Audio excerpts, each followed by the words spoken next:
Ang lahat ng opinyon, pagtingin, pananaw o kuro-kuro ng mga bisita at panauhin o mga anchors o host sa programang ito ay sarili at tanging opinyon at pananaw ng mga nabanggit at hindi opinyon o pananaw ng Aliw Broadcasting Corporation, mga producers o mga namamahala ng Aliw Broadcasting o anumang organisasyon na affiliated sa network at kailanman ay hindi iniendorso ng Aliw Broadcasting Corporation ang mga nabanggit na opinyon at pananaw sa programa. Pinoy! Gising na! Natulog lang ako na 12 oras. Ang dami na po nangyari. Alas 4:08 na. Mga balitang gigising sa'yo sa Pinoy! Gising! Headlines. Ganito po natin sasalubungin ang primero sa buwan ng Oktubre. Ikasampung buwan na po sa taong 2025. Ang daming nangyari kaya dakuha na natin ang mga headlines. Pinoy! Gising! Magnitude 6.9 na lindol tumama sa Cebu, ilang karatig lalawigan, niyanig din. Pinoy! Gising! Congressman Martin Romualdez at dating Congressman Zaldico paharapin sa Senate Blue Ribbon Committee hearings kaugnay sa maanumalyang flood control projects. Pinoy! Gising! Pagpapalawig ng importation ban sa bigas suportado ng grupo ng mga magsasaka. Pinoy! Gising! Sa ibayong dagat, Israeli Prime Minister Benjamin Netanyahu suportado ang plano ni US President Trump para sa kapayapaan sa gitnang silangan. Pinoy! Gising! Sa sports, Filipina tennis ace Alex Iyala, good news, aabante sa next round ng Zuho WTA 125. Pinoy! Gising! Pagkapikon sa prank na nagresulta sa pananakit, bawal ito at salamin mamaya sa NBI. Nako, bawal ito! Pinoy! Gising! Totoo nga ba na ang taong ayaw mo saktan ang siyang sumisira din sa iyo? Mamaya, let's prove it! Pinoy! Gising! Speaking of Zaldico, Reneco at Zaldico, magkamag-anak daw. Confirm natin mamaya kung yan ba ay fact or fake. Pinoy! Gising! At sa mundo ng showbiz, health condition ni Queen of All Media, Chris Aquino, good news, bumubuti na. Pinoy! Gising! At Nadine Lustre, proud sa pagpunta niya sa rally. Tayo nang isigaw ang sigaw ng sambayanan. Pinoy! Gising! Bangon na! Tayo na! Dahil ang dami nang nangyari. Alamin ang mga balita. Alamin ang mga latest! Live na live sa DWIZ News Nationwide, DWIZ News TV at Aliw Channel 23. Nakalive din sa lahat ng DWIZ Digital Channels. Sino at ano ang mga pinag-uusapan sa lahat ng mga tumpukan? Sino ang mga trending at viral? Gisingin ang mga ugat. Gisingin ang mga dugo. Kasama sina Daryl Justin at Larmaine Barreto sa Pinoy Gising! Hindi ko mo planong gawing biro ito, ha? The song is called Earthquake. Yan po ang kumulantang sa mga kababayan natin. Kumulantang po ito sa kanila kagabi. At kumulantang ito paggising ko kaninang alas 12:30, alas 3 na madaling araw. Sa dami po na nangyari over the past 12 hours na ako po ay tulog. Ayan, yung seryoso na, ako'y nakatulog na alas 4 ng hapon at nagising na lang ako halos sa mga alas 2 na ng madaling araw, alas 3 na madaling araw, ha. Nagulantang po ang Central Visayas at mga karatig probinsya, mga karatig lalawigan, dahil medyo malakas-lakas po ng konti itong magnitude 6.9 na lindol, ha. Nang po mamaya, ako'y nakatulong na ng aming super ate-ate dito sa DWIZ, si super ate-ate Aimee. At mukhang naikatama ba ako si Aimee naka-duty, di ba? Si Aimee, di ba? Tama ko yun. Tinulungan na ako ni super ate-ate Aimee at baka mamaya makausap namin ni Maine Barreto ang PVOX upang kumuha ng update. Kasi bukod po dun sa lindol, ako'y may nabasa na kahit muling nag-erupt o sumabog na naman ang Bulkang Taal, sumabay pa kaninang madaling araw. Ala! O, di ba? Itanongin natin ano ba nangyayari sa ating sa kalagayan ng ating kalupaan at sa lagay na po ng ating mga bulkan sa buong bahagi ng Pilipinas. Kung ano nga ba ang latest dahil we need to be prepared, di ba? Bagamat sinasabi ng mga kababayan natin at sinasabi ng mga eksperto, hindi po nape-predict ang earthquake. Hindi rin po napipredict ang mga volcanic eruption. Pero baka mamaya isang senyales na po ito sa ating lahat ng inang kalikasan na sobra-sobra na ang pang-aabuso natin, pagkakalat, pagsasawalang bahala ng kagandahan ng nilikha ng Panginoon. So I hope this is a reminder kasi alam mo ba dapat pa rin, Daniel, kung walang earthquake na nangyari, ang opening ko dapat sana pare ay wake me up when September ends. Yun sana, oo. Medyo may joke na ako ng konti dito. Dahil ang dami nangyari, parang gusto mo nalang tulugan yung Setyembre. Ang problema, bigla nagkaroon ng napakalungkot na earthquake na nangyari diyan po sa May Cebu. Sinusubukan din po namin makakontak si Cebu Governor Pam Baricuatro. Tignan natin kung mamaya makausap natin, makakuha tayo ng update sa kanya lalawigan mismo at mga nasasakupan kung ano na po ang latest na nangyari. Dami ko pa nakitang video, may mga na-stuck pa sa mall. May nakita ko video na stuck po sa mall. May iba naman na nasa mga lumang tulay ng Cebu Mactan. Ay, naku po, Diyos Rio Marimar. Tingnan natin kung anong kahihinat na ng ating mga kababayan and what to expect and what are the extent of the damages. Tingnan natin, sana matawagan din natin ng Cebu Provincial Government. Kung hindi man siguro yung PDRRMO newsroom, Ate Aimee. Baka pwede yung PDRRMO mamaya na Cebu kung hindi pwede si Cebu Governor Pam Baricuatro. Tingnan natin kung anong latest. 13 minuto na po makalipas ang alas 4 ng niyayanig ng Miyerkules na morning. Luzon, Visayas, Mindanao, sumasinyo na. Sumasinyo palagi at sumating lahat ang midweek edition ng Pinoy Gising sa DWIZ at Aliw Channel 23. Dire-diretsong balitaan, kwentuhan at syempre may kulitan pa rin naman tayo. Kami na po bahalang isa inyong good vibes sa mga taga Cebu. Kung kayo man po ay nakikinig sa amin yan via our News FM regional station o hindi naman kaya ay nakatutok via live streaming, tandaan po ninyo, we are one with you at makakasa kayo, makakuha kayo ng updates as well as kami tutulong po sa inyo para maglingkod at mapaglingkod kayo ng mas higit pa sa inyong inaasahan. Dire-diretsong balitaan po tayo, kwentuhan at kulitan hanggang alas 6 in the morning. Saluhan niyo po muna ako po si Daryl Justin. Pinoy Gising! Hindi ko na patatagalin, diretso na tayo sa nanggugulat, ng bubulabog at nanggigising na detalye ng balita. Pinoy Gising! Sa unang balita nga po natin, niyanig nag-magnitude 6.9 na lindol ang probinsya ng Cebu kagabi. Ayon po sa Philippine Institute of Volcanology and Seismology o PVOX, natukoy ang epicenter ng lindol sa layong 17 kilometro, 17 kilometers sa Bogo City sa Cebu. Naramdaman din ang pagyanig sa ilang karatig na probinsya, kabilang ng ilang bahagi ng Leyte, Negros Occidental, Bohol, Albay at Zamboanga del Norte. Kaugnay nito, sinabi ng PVOX na asahan ang pagkakaroon ng sunod-sunod na pagyanig dulot po ng tinatawag nilang aftershocks. Ayan, sa mga nanonood sa Aliw Channel 23 at DWIZ News TV, kakaiba po yung mga pagyanig na nangyari kagabi na ginulat po ang Queen City of the South. Samantala, naglabas po ang ahensya ng Tsunami Advisory para sa minor sea level disturbances sa ilang coastal area, ngunit binawi rin kalaunan matapos walang maitalang kakaibang pagbabago sa level ng dagat. Pinoy Gising! Suspendido po ang mga klase sa lahat ng antas sa paaralan sa ilang lugar sa Visayas ngayong araw. Hindi po dahil sa bagyo. Ito po ay matapos yanigin niya po na magnitude 6.9 na lindol ang hilagang bahagi ng Cebu kagabi. Ilan po sa mga suspendido: Cebu City, Lapu-Lapu City, Mandaue City, sa Naga City, Cebu po ito all levels public and private. Yung sa Naga City, Cebu po ay until further notice pong suspension. Ibig sabihin, suspendido sila dire-diretso hanggat wala pong inililift na suspension ang provincial government, di kaya ang mga law enforcement agencies ho natin.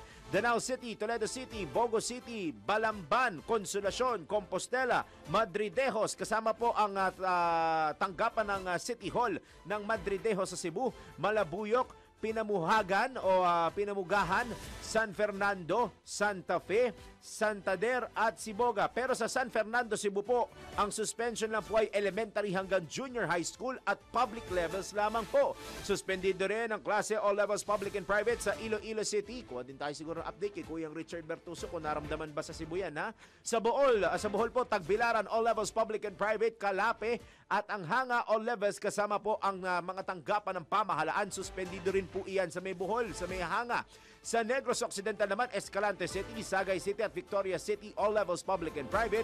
At sa Catbalogan, Samar, gayon din po, walang sokpa, all levels public and private. Manatili nakatutok sa DWIZ News at Aliw Channel 23, maging sa aming mga social media platforms para sa latest suspensions ng mga sokpa. Pinoy Gising! 17 minuto na po, 17 minutes makalipas ang alas 4 ng Wednesday morning. Lubhang na apektuhan ng ilang heritage churches sa Northern Cebu dahil sa malakas na lindol na tumama sa probinsya. Bahagyang gumuho ang Archdiocesan Shrine of Santa Rosa de Lima sa Daan Bantayan na ilang taong siglo nang nakatayo. Ayon sa kanilang social media post, kinansela na ng simbahan ang lahat ng mga misa nito at pinalalahanan ng publiko na huwag hawakan ng mga coral stone debris na bahagi ng gumuhong simbahan. Nagiba rin ang harapang bahagi ng parokya de San Pedro Apostol Bantayan, isa rin pong heritage church kung saan nagkawatak-watak ang mga ilaw sa labas nito. Ayan po yun, yung mga bumagsak na mga ilaw ng simbahan. Yan po yan sa may San Pedro, parokya de San Pedro Apostol sa Bantayan. Nagkasira-sira din ang ilan pang simbahan kabilang na ang San Martin de Porres Parish sa Ilihan at San Isidro Labrador Parish sa Tabogon. Samantala, agad namang inilabas ng Cebu City Medical Center ang mga pasyente at staff nito bilang pag-iingat habang isinasagawa ang mga inspeksyon sa istruktura ng nasabing ospital. Nakuhanan din ng isang motorista ang sitwasyon sa First Mactan Mandaue Old Bridge. Ito yung isa sa mga nakita kong video kanina nung ako'y nagising at nagpe-prepare para pumasok po dito sa impilan. Nakuha na po nga ng video ito na kumukonekta yung itong Mactan Mandaue Bridge sa Mandaue City at Lapu-Lapu City habang inuuga ng malakas na lindol. Ayan po yung sinasabi nating video sa mga nanonood sa atin sa TV at social media. Ayan bahagyang tumigil yung ating mga motorista dahil ayan po, napakalakas. Doon sa mga nakakapakinig po sa radyo, baka pwede niyo punahan yung mga Facebook pages, mga Facebook accounts, maging lalo na po sa Facebook page natin para mas makita kayo na mas magandang illustration kung ano po nangyayari. Facebook page, YouTube channel, Aliw Channel 23 at DWIZ News TV. Nakita po sa video kung paano napatigil at napapusa sa higang ilang motorista dahil po sa lakas ng pagyanig. Kaugnay nito, pinaalalahanan ni Cebu City Governor Pam Baricuatro ang publiko ng iba yung pag-iingat habang nagpapatuloy ang kanilang monitoring at assessing sa mga naging pinsala ng lindol. Gising! Dako muna tayo sa iba pang malalaking balita sa araw at oras na ito. Sa oras ho natin na 19 na minuto, 19 minutes makalipas ang alas 4 ng Wednesday morning, kinumpirma ni Senate President Pro Tempore at Senate Blue Ribbon Committee Chairman Panfilo Ping Lacson na iimbitahan na sa susunod na pandinig ng Senate Blue Ribbon Committee sina dating House Speaker Martin Romualdez at dating Congressman Zaldico. Sa ganitong paraan, ayon kay Senator Lacson, mabubura ang mga maling pananaw ng ilang sektor na nagsasabing mayroong kinikilingan, kinakampihan at pinoprotektahan ng kanilang investigasyon. Ipadadala ang imbitasyon kay dating House Speaker Ito po ipadadala sa bago House Speaker na si Faustino Boji D. III bilang pagpapahalaga sa matagal ng interparliamentary courtesy ng Senado at Kamara. Ipadadala din ang imbitasyon para kay Ko sa address po nito dahil hindi na po siya parte ng Kamara de Representante. Pero dahil tiyak na hindi makasisipot si Ko dahil nasa ibang bansa ito, padadalhan ito ng sabina at kapag hindi pa rin nagpakita, susundan naman po ng show cause order kung saan hihingan nito ng paliwanag kung bakit hindi dapat makontempt. Kapag hindi katanggap-tanggap ang sagot sa show cause order, ipakokontempt at paiisyuhan na ito ng arrest order ng Senado. Sa ngayon naman, wala pang petsa kung kailan ang susunod na pagdinig ng Blue Ribbon Committee dahil hinihintay pa nito ang ilang development sa usapin. Tiniyak naman po ni President Pro Tempore Lacson na magpapatuloy ang kanilang pagdinig dahil kung ititigil ito, laluan niya mapapalakas ang hinala na mayroon silang pinagtatakpan. Gising! Sa iba pa mga balita, update lang po tayo As of 3:16 ngayong umaga, nakapagtala na po ng 82 aftershocks ang Philippine Institute of Volcanology and Seismology o PVOX kasunod ng nangyari nga pong 6.9 magnitude na lindol sa Bogo City, Cebu. Ayon sa pinakahuling bulletin ng ahensya, 3 sa mga aftershocks na ito ang naiulat na lubhang naramdaman ng mga tao. Pinakamalakas naman na naranasan dito ay nakarehistro po sa intensity number 3. Intensity level 3 po ang pinakamatalas na naitala dito. Manatili pa rin po nakatutok sa DWIZ News at Aliw Channel 23 para sa latest updates kaugnay sa nangyaring lindol sa Sugbo.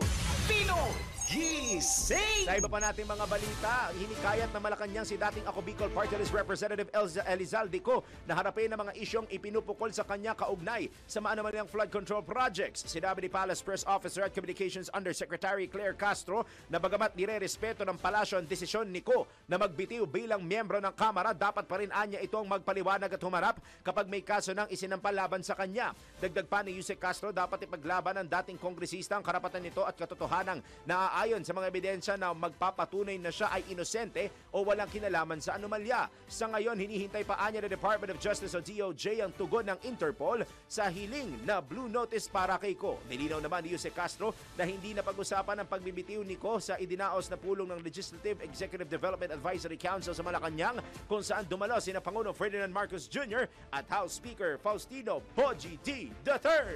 Pinoy Gising! Ibinunyag naman po ni Public Works and Highway Secretary Vince Dizon na sinubukang i-register sa Pilipinas ang 3 helicopter ng mga kumpanyang konektado sa nagbitiw na si Ako Bicol Party List Representative Elizalde Co. Ayon kay Secretary Dizon, natanggap niya ang mga impormasyong ito mula sa Civil Aviation Authority of the Philippines o CAAP. Ang magandaan niya rito ay napigilan nila ang pag-register na naturang mga chopper. Dagdag pa ni Secretary Dizon, ipinag-utos na ng CAAP na hindi maaaring i-register ang lahat ng air assets na posibleng may kaugnayan kay Ko.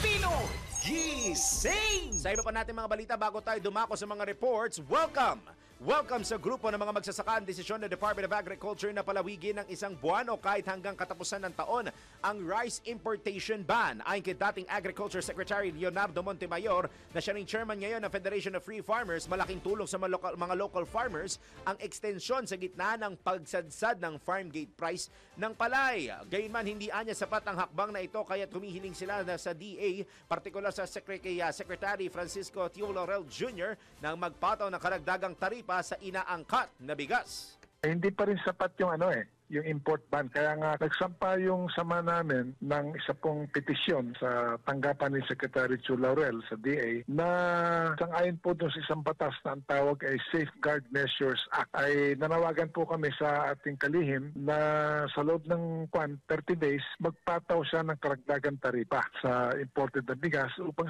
ay maliwanag po sa ating mga local trader na kahit na ililift yung yung rice import ban sa katapusan ng December halimbawa, pa rin. Hindi naman yung presyo po ng imported rice magiging mas mataas compare po ngayon. So that's why mas maingganyo po yung mga trader natin na bumili ng palay sa mas mataas na presyo din. Sa kanilang isinumiting petisyon, inihirit ng Farmers Group na itaas hanggang 35% ang rice import tariffs para mapigilan mga importer na magtaas pa ng presyo at mainganyong bumili sa local farmers. Sa kabila nito, pinauubayan na ni Montemayor sa kagawaran ng pagpapasya kung hanggang ilang porsyento ang maaaring ipataw na taripa lalo kung pagbibigyan ang kanilang hiling. Yung sa aming mga estimates, minimum na dagdag dapat doon sa kasalukuyang 15% na taripa, dapat minimum 20. So pag idagdag mo yung 20, assuming na i-approve ni Secretary Laurel yan, doon sa 15, magiging 35% na po yung taripa. But it could be more. Siyempre, depende po sa pagsusuri ng DA kung ano yung dapat na dagdag na taripa upang mapigilan po yung mga importer na masyadong malaki ang kanilang angkatin. So it could be more than 20% increase. Napakinggan po ninyo ang tinig ni Federation of Free Farmers Chairman Leonardo Montemayor sa panayam ng DWIZ. Pinoy Gising! Bago tayo maghanap buhay, parang Daniel, tanggap muna tayo ng mga report. DWIZ Patrol Report. Halos 40 milyong piso ipinalalaan ni PBBM para sa mga magsasakang grabeng naapektuhan ng mga nagdaang kalamidad. Report mula ka Patrol 13, Gilbert Perdes. Mariing ipinagutos ni Pangulong Ferdinand Marcos Jr. ang pagtulong sa mga magsasaka kasunod na rin ng pagtama ng mga kalamidad sa bansa. Sinabi ni Palace Press Officer Undersecretary Claire Castro na halos 40 million pesos ang ipinahandang halagang pantulong ng Pangulo sa mga magsasakang apektado ng nagdaang kalamidad. Iginit ni Castro na ang prioridad ng Pangulo na may balik at pasiglahin pa ang hanapbuhay ng mga magsasaka. Batay sa datos ng Department of Agriculture ay maabot sa halos 1.4 billion ang pinsalang idinulot sa agrikultura ng pinagsamang epekto ng bagyong Nando at Opong, kung saan pinakamatindi ang tama sa mga taniman ng palay at mais. Sinasabing Cagayan Valley ang nakapagtala ng pinakamalaking pinsala na nasa 653 million pesos, na sinundan naman ng Ilocos Norte na nasa 169 million at Apayao na may 71 million pesos. Patrol 13, Gilbert Perdes nagbabalita ng tama, naglilingkod ng tama. Senator J.V. Ejercito, bagong chairman na po ng Senate Ethics Committee. Anong nangyari? Alamin natin sa report ni Patrol 19, Celio Tega Bueno. Si Senator J.V. Ejercito na ang chairman ng Senate Committee on Ethics and Privileges. Vice Chairman si Senator Kiko Pangilinan at miyembro mula sa Majority Bloc sina Senator Rizon Tiveros at Erwin Tulfo. Wala pang inihalal na miyembro mula sa Minority Bloc. Batay sa rules ng Senado, nasa jurisdiction nito ang mga issue ukol sa asal, pribilehiyo, dignidad, integridad, reputasyon ng Senado at mga kasapi nito.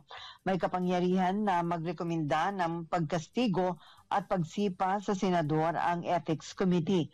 Ngayon lamang naghalal ng chairman ng Ethics Committee mula na magbukas ang 20th Congress noong Hulyo. Ito dahil may chairman na ang Ethics Committee, napunuan na ang lahat ng 41 regular committees ng Senado. Ito sa Patrol 19, Celio Ortega Bueno, para sa Impila Metodong Lakas sa DWIC. Nagbabalita ng tama, naglilingkod ng tama. Kapag may bagong balita, naka-on air, agad-agad, DWIC Patrol Report. Marami pa tayong mga report na tatanggapin buhat sa labas ng himpilan. Maganda nga sana ulit, mabanggit ko lang. Hindi ko lang nakapag-suot ng relo, nagmamadali na naman. Maganda sana kung makontak din natin si Koyang Richard Bertuso sa Western Visayas. Tiga natin kung ano naging impact sa kanila, if meron man, at tiga natin kung anong update dyan. And at the same time, gaya nga na nabanggit ko kanina, makakausap natin maya-maya lamang, siguro sa second hour, itong si PVOX Director Teresito Bacolcol para kumuha nga ng updates at what the people needs to expect pa after these events of a pumutok na bulkang Taal at itong 6.9 na magnitude na lindol na nangyari po sa may Central Visayas. O siya, hanap buhay muna tayo. Oras mo na para mag-almusal kayo. Hindi kayo mag-CR break kayo kung naman gagawin ninyo. Pero balik kayo after a few minutes. Mayroon na po tayong 29 minutos, 29 minutes makalipas ang alas 4 ng Wednesday morning. Iba pang mga balita sa pagbabalik ng Pinoy Gising! At tayo po ay nagbabalik sa Pinoy Gising sa DWIZ at Aliw Channel 23. Meron na po tayong 32 minutos, 32 minutes makalipas ang alas 4 ng morning. Marami pa tayong kailangan pag-usapan kaya Paren Daniel. Sunod-sunod ulit na mga report. Pinoy Gising! DWIZ Patrol Report. Korean na wanted ng Interpol sa kasong telecom fraud. Arestado. Kung sino yan, alamin sa report ni Patrol 45. Kuyang Raul Esperas. Arestado ng Bureau of Immigration Fugitive Search Unit ang isang Korean national na pinaghahanap sa Korea dahil sa telecom fraud.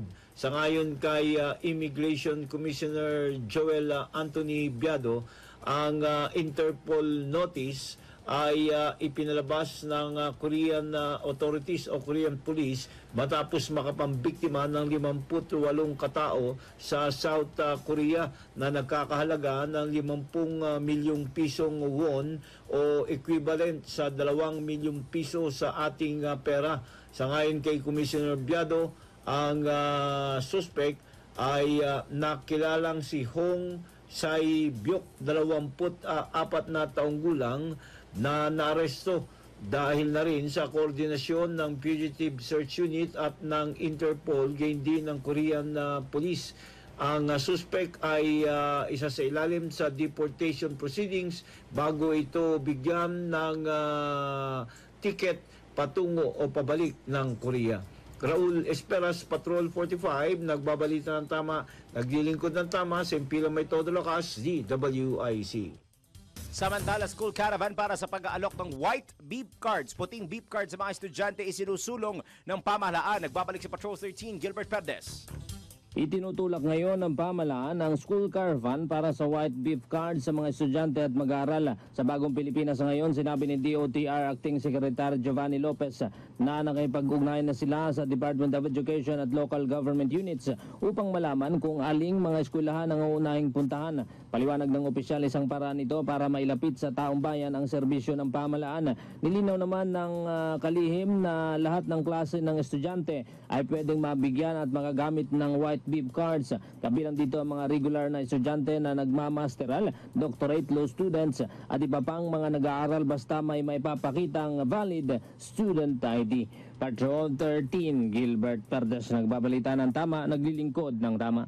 Kapag may bagong balita, naka-on air, agad-agad, DWIZ Patrol Report. Mabilisang update lang po tayo dahil may binabantayan pa rin pong low pressure area ang pag-asa tuloy. Ang pag-asa ngayon po alas 4 ng umaga, kaninang alas 2 na madaling araw, huling namataan po ito sa layong 1,105 kilometers, 1,105 kilometro, silangan po ng southeastern Luzon. Sa ngayon ay may mataas na pong tsansa ito at ang nasabing LPA ay nasa loob na po ng Philippine Area of Responsibility and within the next 24 hours ay posibleng maging isang ganap na bagyo, habang easterlies naman po ang patuloy na nakakapekto sa malaking bahagi ng bansa na nagdadala ng partly cloudy to cloudy skies with scattered rains and thunderstorms sa buong Bicol region, Eastern Visayas, Central Visayas, Caraga, Northern Mindanao, Aurora and Quezon, maging sa nalalabing bahagi ng bansa kasama na po ang Metro Manila. Pag ang nasabing LPA po ay nabuo bilang isang bagyong, papangalan tong 1G.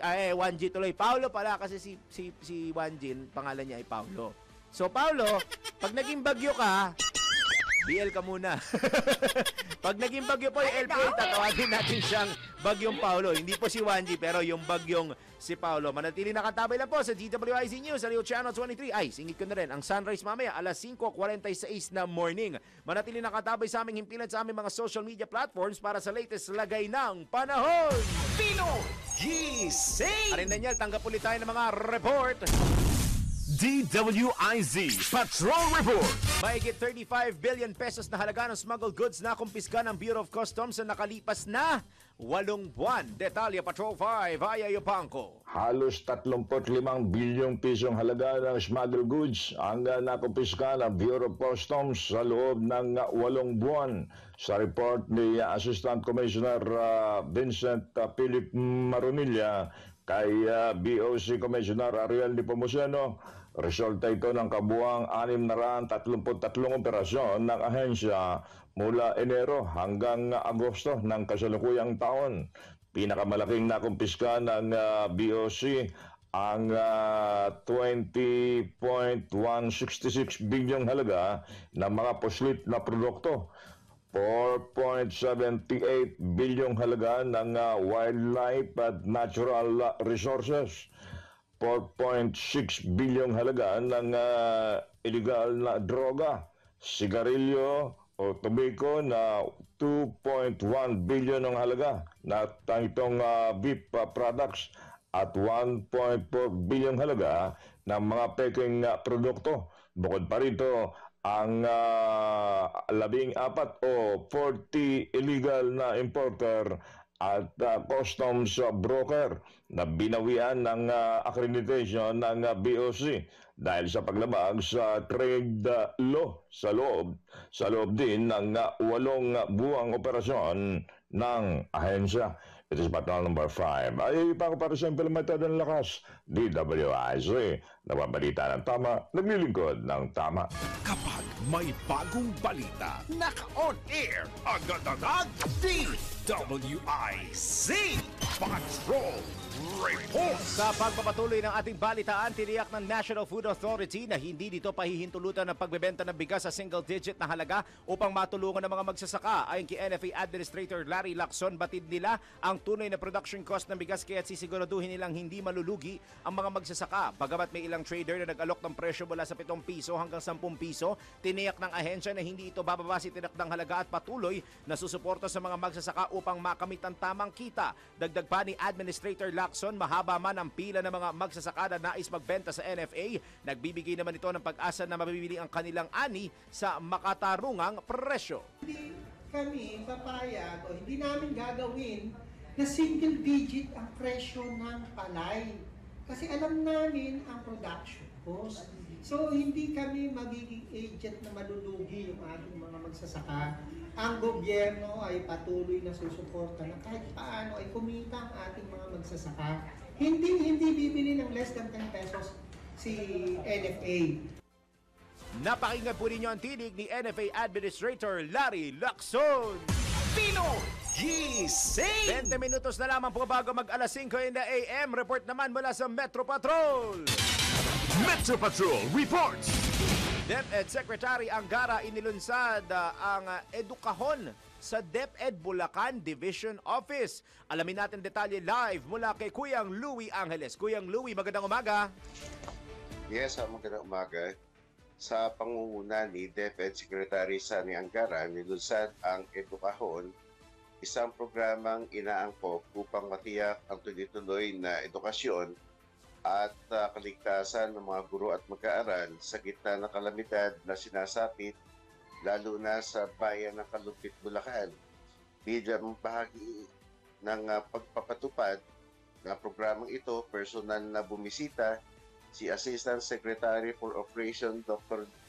Jocelyn Andaya sa School Division Office ng Bulacan sa pangunguna ni School Division Superintendent Dr. Cecil Valderrama upang iabot ang suporta at malasakit ng kagawaran ng edukasyon na sila mismo ang mag-aabot ng mga edukahon recovery kits bilang konkretong patunay ng pangangalaga at pagtutok ng DepEd para sa kapakanan ng mga guro at mag-aaral tuwing may kalamidad sa kanilang paaralan.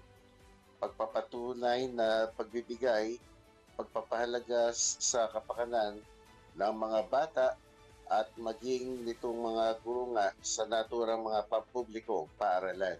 Mula rin sa Bulacan, Metro Patrol Lueles para sa impilang may todo lakas, DWIC, babalita ng tama, naglilingkod ng tama. Sa pagpapatuloy ng ating balitaan, hinihinalang Shabu. Ay, wala pa pala ito. Wala pa. O sige, tignan natin, di pa pala haabot. Nanindigan si Agriculture Secretary Francisco Tio Laurel Jr. sa kanyang pahayag kaugnay sa sinasabing pambabraso ni dating ako Bicol Party List Representative Elizalde Co sa kanilang ahensya. Kasunod ito ng inilabas na pahayag ni Co na nagsasabing hindi totoo mga paratang ni Secretary Laurel laban sa kanya dahil ang ZC Fishing Corporation anya ay hindi nangangahulugang Zaldico kundi Zamboanga City. Ayon sa kalihim, titindigan niya ang kanyang ibinunyag na sa budget hearing ng Kamara na humirit ng fish import allocation na nasabing kumpanya ng dating kongresista. Iginit pa ni Secretary Laurel na wala siyang itinatago dahil siya na nga mismo ang nagsiwalat ukol sa isyu ng pamimilit ni Co.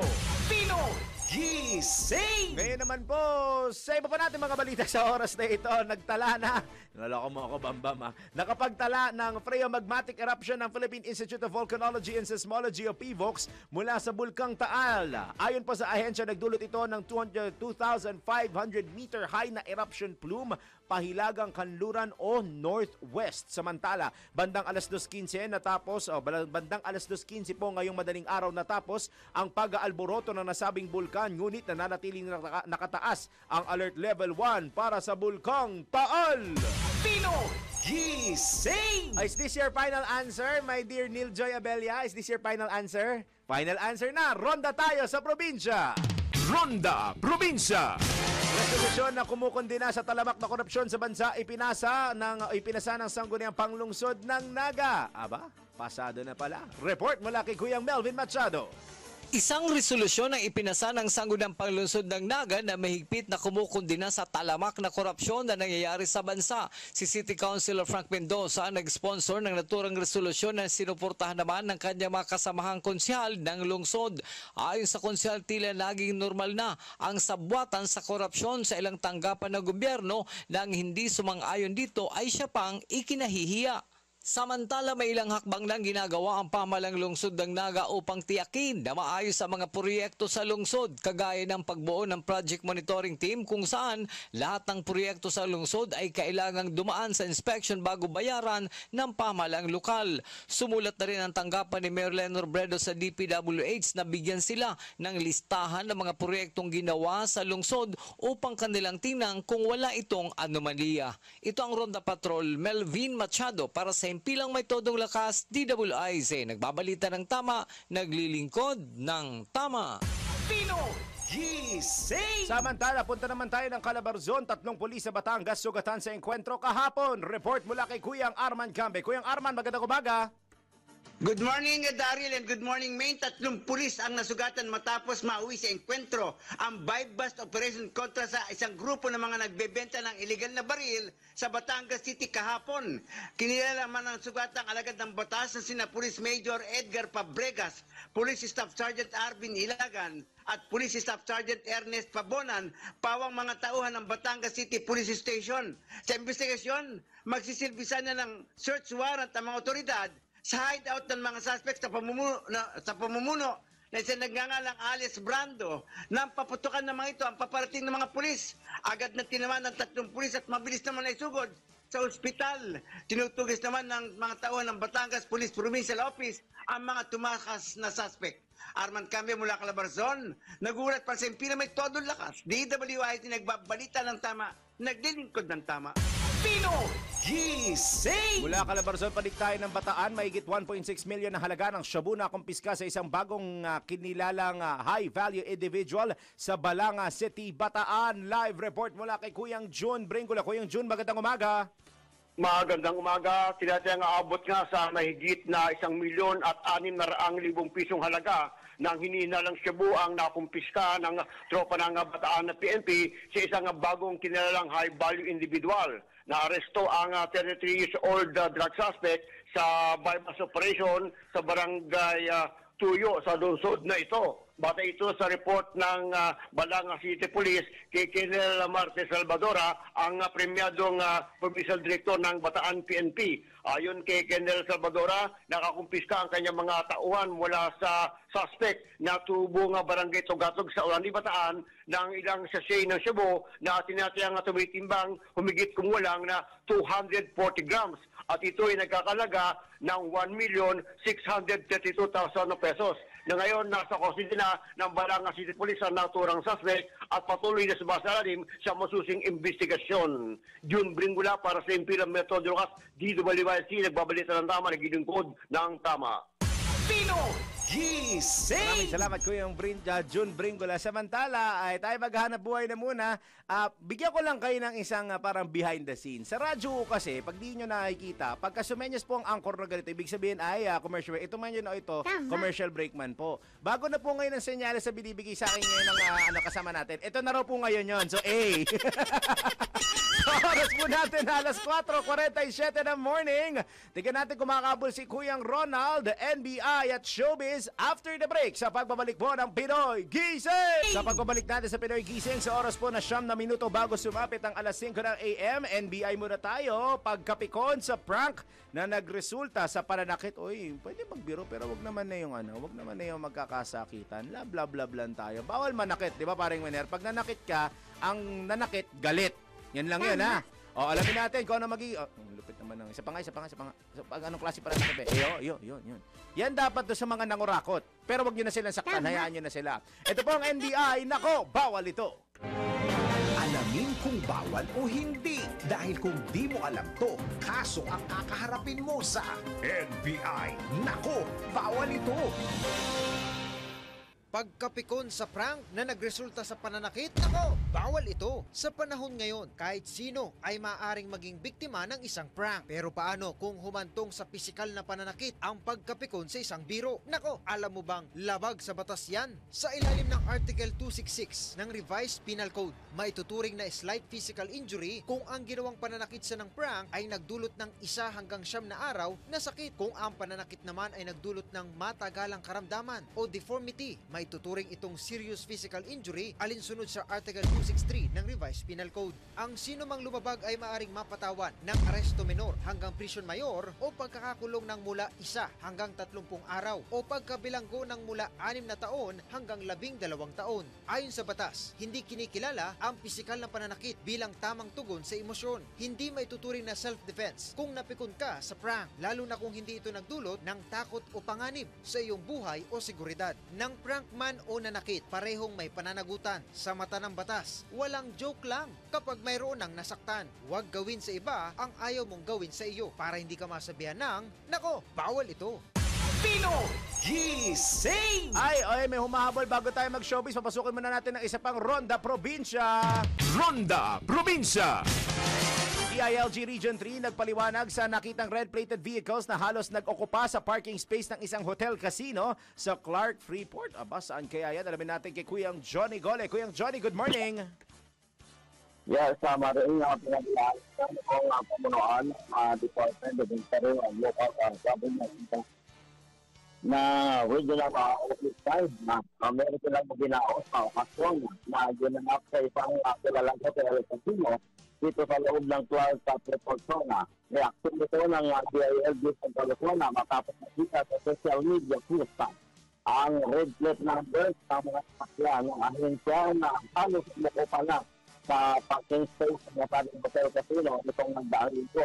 Pero bumalaan sa DILG sa California kung may mangyari ng event sa Natabing lugar ay kaya na gaganapin po sa event center ng naturang hotel at mahigpit na ipinagbabawal naman sa mga kailangan ng gobyerno ang pagsusugal o pumasok na sa loob ng kasino. Paliwanag na ahensya na pinapayagan na ng patata itong pagdagao sa mga institution o konferensya sa labas ng kanilang compound. Lalo na kung maramihan naman kung magkakalo sa nasabi ng okupasyon at hindi na kayang i-accommodate ito sa kanilang lugar. Sa kabilang ito, magsasagawa raw ng sarili nilang investigasyon itong DILG sa California. Dahil kinalaman nga dito sa social media post na sabaya na napanawagan na sana magiging responsable nila itong mga netizen na pagpapalabas sa kanilang mga post sa kanilang account. Kaya nang update ang body ko sa gitna nito ng Presidente Gole, Central Santa Clara, Manila, at pinamito nila at DWIZ nagbabalita ng tama at galingkod ng tama. Pinoy Gising! Sa atin naman pong showbiz, health condition ni Love Chris Aquino bumubuti na po at Nadine Lustre proud sa pagpunta niya sa rally. Kung bakit alamin natin mula kay Mima Anton. Mga latest na pinag-uusapan, mga latest na pinagchichismisan. Pinoy Gising! Showbiz Spotted!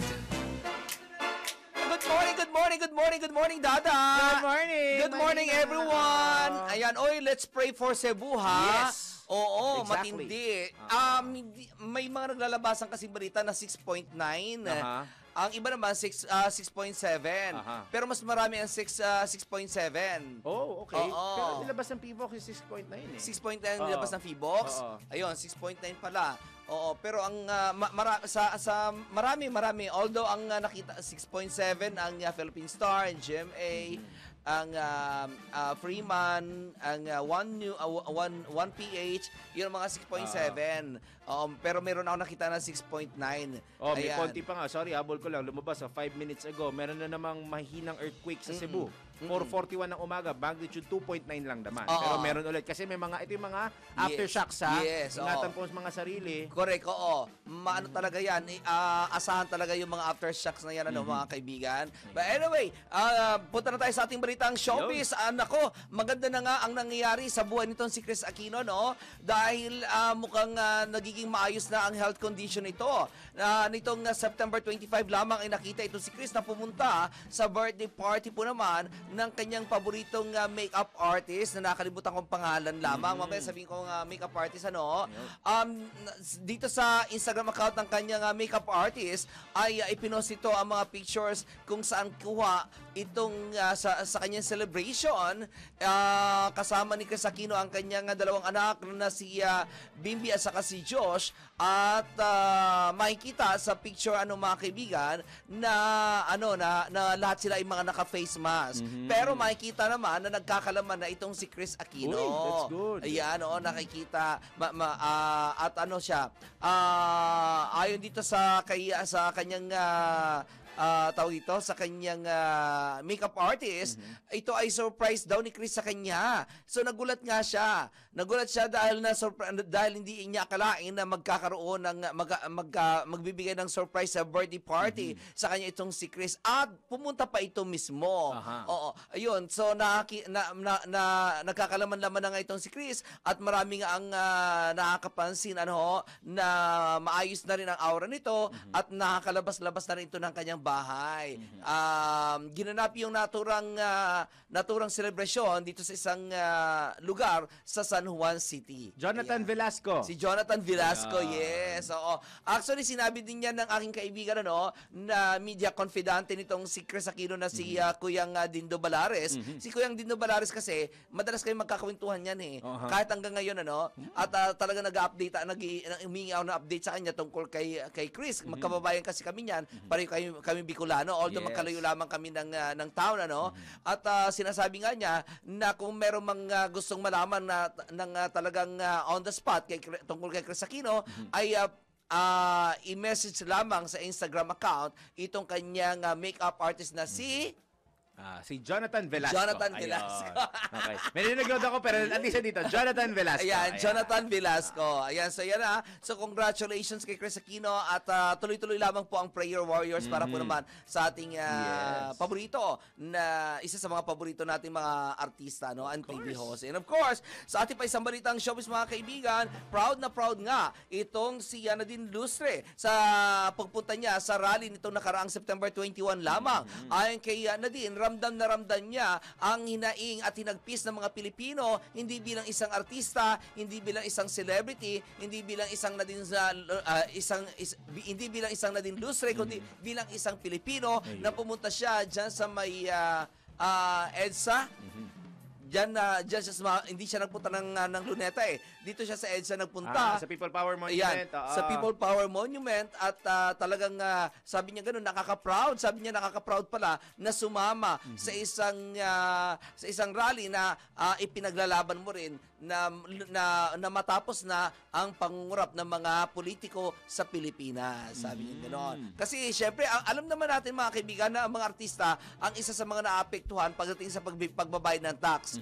Kasi talagang monitored yan sila eh. Oh yes. Di ba monitored? Oo, talaga as in monitored yan sila. Kasi considered sila as self-employed, hindi naman sila employed talaga. So sila talaga mismo yung nagbabayad ng tax nila. Correct. And they know na pag-artista, malaki ang kaching. Correct, oo. Kaya sila talaga ang umaaray talaga nang malaman nila na napupunta nga lamang po sa bulsa ng iilan ang kailang mga ibinabayad ng buwis. Kaya nga, di ba si Carla Abellana gusto niya nalang maging politiko? Yes, oo.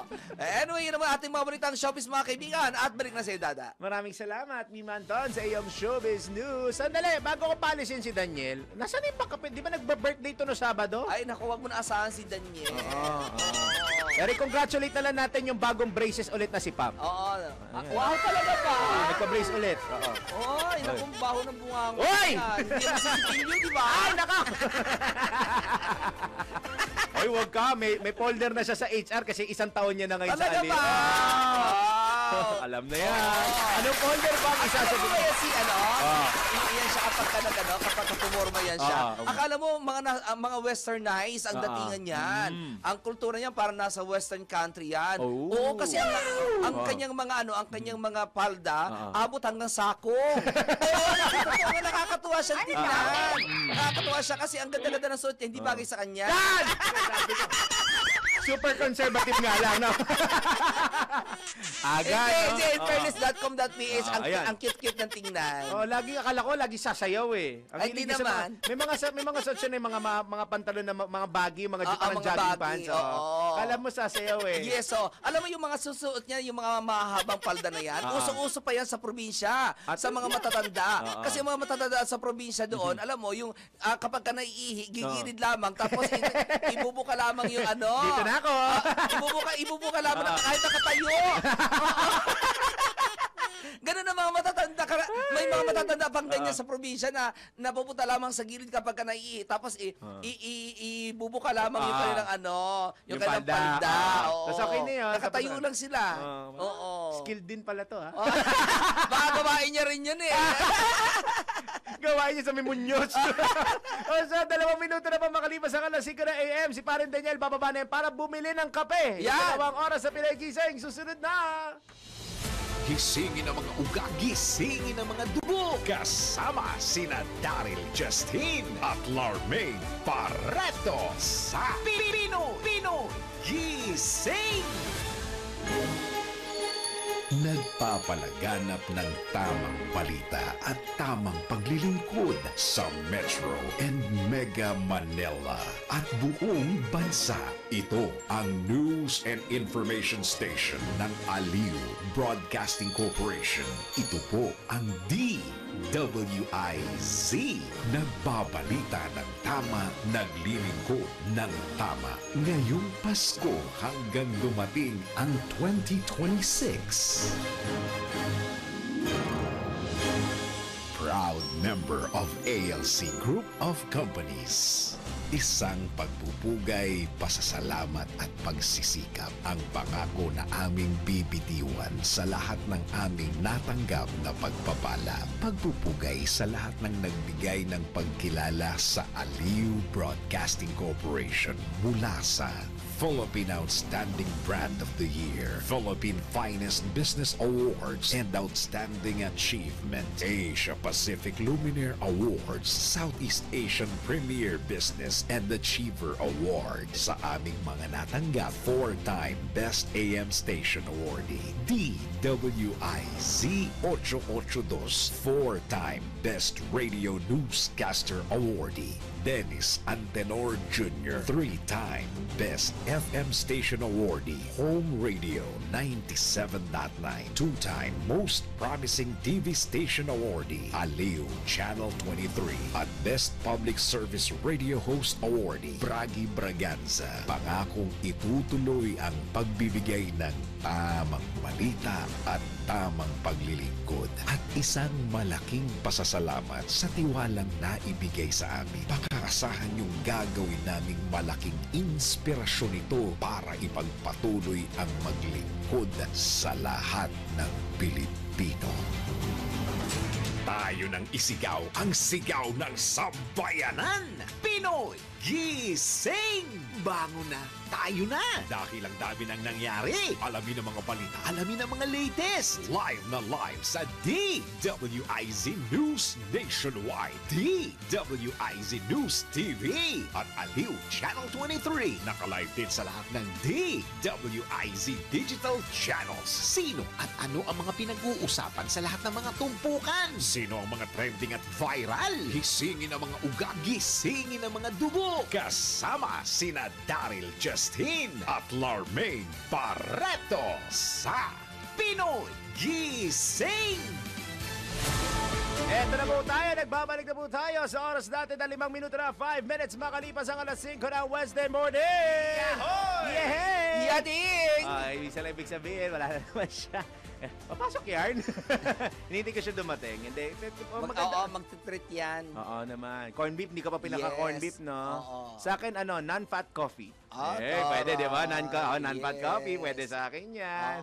Ay, mamaya makakusap namin si PVOX Director Teresito Bacolcol. Yes, para kumuha ng updates. Yes, na nangyaring Lindon. Tsaka yung pagputok ulit ng Taal, dahil pumutok ulit ng Taal alam mo, yung pagputok na yan ng Taal, yan yung sinasabi nitong si Rudy Baldwin, na mag-ingat kayo dahil ngayong taon, lagyan nyo na ng katakot-takot ng mga Mama Mary, yung paligid ng Taal. Sinabi niya, hindi ko makakalimutan yan. Dalawa sa hula ni Rudy Baldwin, hindi ko makalimutan.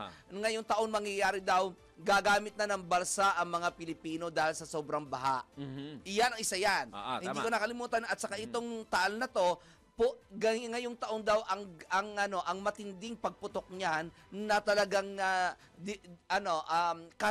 maraming casualty. Kaya sabi niya, lagyan nyo na sa paligid ng bulkang Taal ng mga imahe ng mga Mama Mary. Sabi niya gano'n. Kaya mag-ingat to talaga. Talagang dasal lang talaga. Yes, pero yun naman sinasabi niya, ito ay hula ko lamang.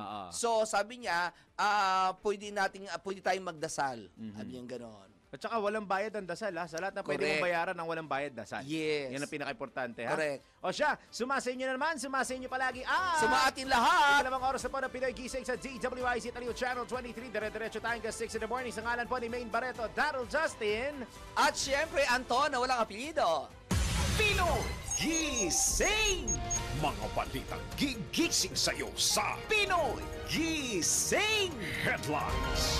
Narito muli ang ulo ng mga balita ngayong Wednesday morning. Halos siyam na pong aftershocks. 90 po yan na aftershocks na itala ng PVOX kasunod ng pagtama ng magnitude 6.5 o 6.9 na lindol sa Cebu.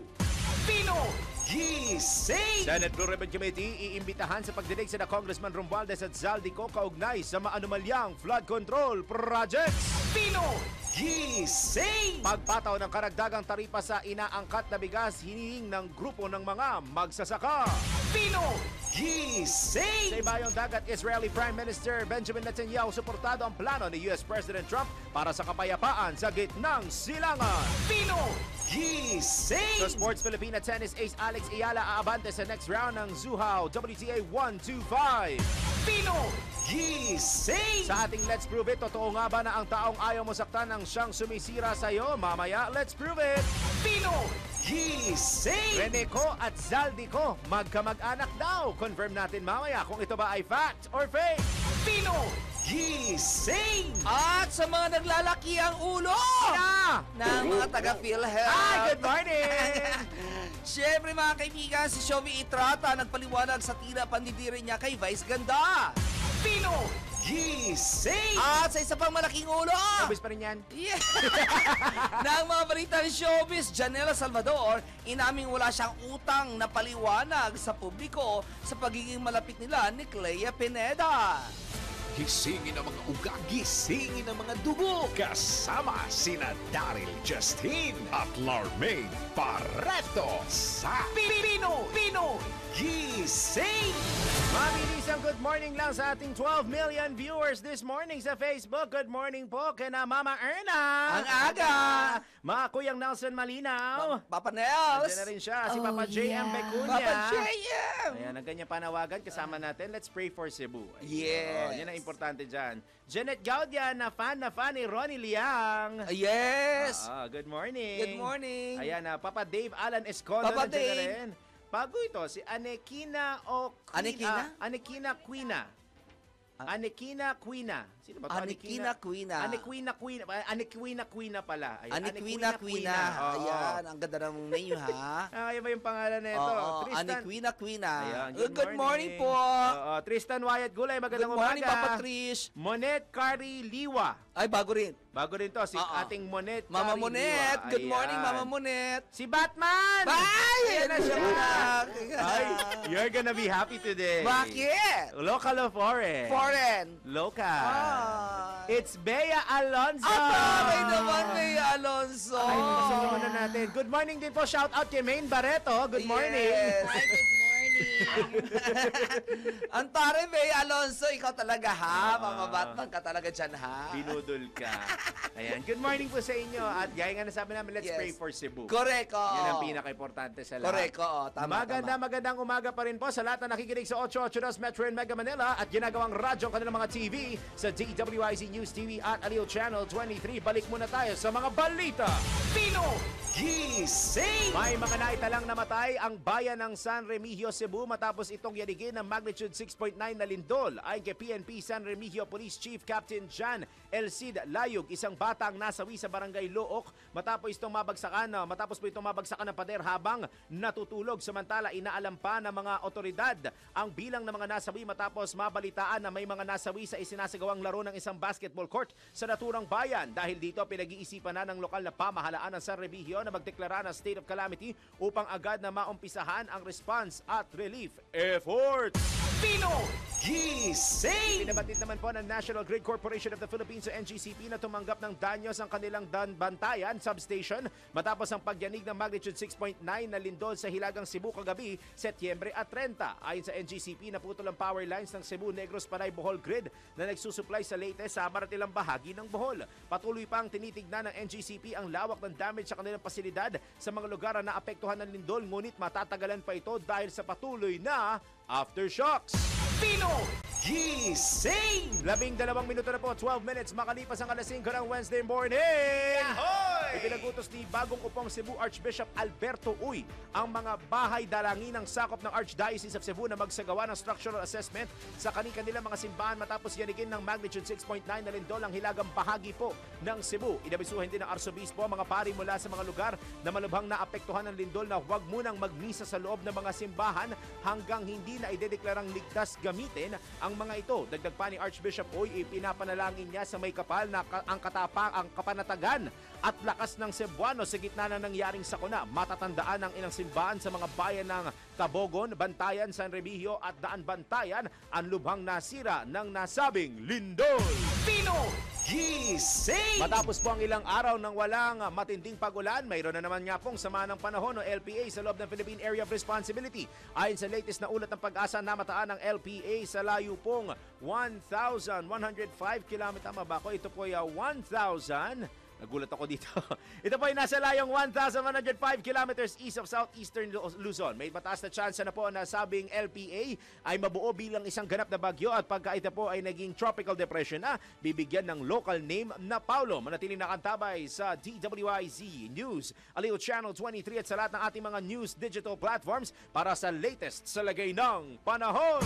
Pinoy Gising! Alas 5:13 na po na magandang Wednesday morning! Yahoy! Umabot na sa mahigit 100 milyong piso ang naging pinsala sa infrastruktura at agrikultura matapos ang sunod-sunod na bagyo sa Western Visayas. Batay sa pinakabagong ulat ng Office of Civil Defense Region 6, tinatayang 62.5 million pesos ang nasira sa infrastruktura habang 36.7 million pesos naman sa sektor ng agrikultura, kabilang dito ang mga flood control projects, pananim at mga kagamitan sa pagsasaka sa mga lalawigan ng Antique, Iloilo, Aklan at Guimaras. Sa kasalukuyan nakapokus ang OCD6 sa rehabilitasyon at recovery para matulungan ang mga pamilyang tinamaan ng kalamidad.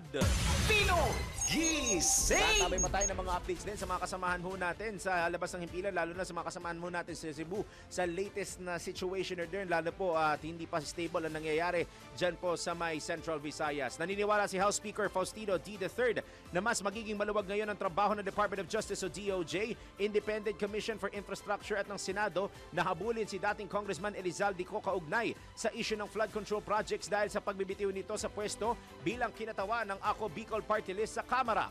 Ayon kay Speaker D, malaya na ang Senado na obligahin si Co na dumalo sa mga hearing dahil hindi na nito maaaring idahilan ang interparliamentary courtesy. Tiniyak ng leader ng Kamara ang kahandaan nilang makipagtulungan sa DOJ at iba pang kinaukulang tanggapan upang panagutin ang dating kongresista kung mapapatunayang responsable ito sa mga anomalya sa flood control at issue ng budget insertions. Iginiit ni Speaker D na dapat nang umuwi sa Pilipinas si Co para harapin at direktang sagutin ang mga aligasyong ibinabato laban sa kanya.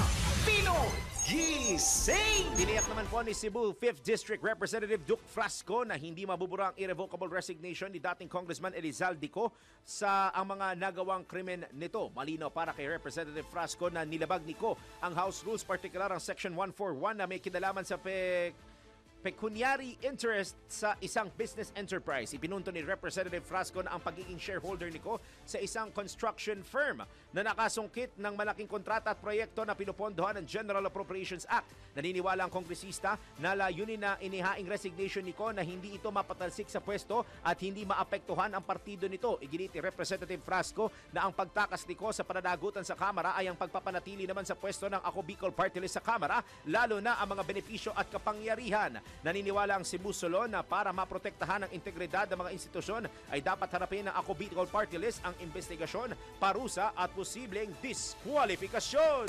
Pinoy Gising!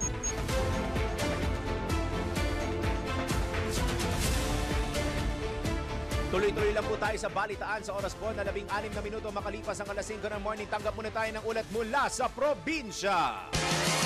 Kuha tayo ng latest update ngayon, situational report, lalo na po dyan sa may Central Visayas. Nasa linya po ng ating telepono si Ginoong Hubert Bob Malazarte ng RPN Cebu. Kuyang Barb, maayong aga sa inyo. Kamusta ang sitwasyon dyan sa may Cebu sa mga oras na ito? Yes, confirm na parang umabot na o mahigit sa 20 katao ang nasawi dito sa Cebu, lalo na doon sa northern part of Cebu kung saan nandun ang epicenter ng malakas na lindol na tumama kagabi. Bandang alas 9 kagabi, ang 6.9 magnitude na lindol.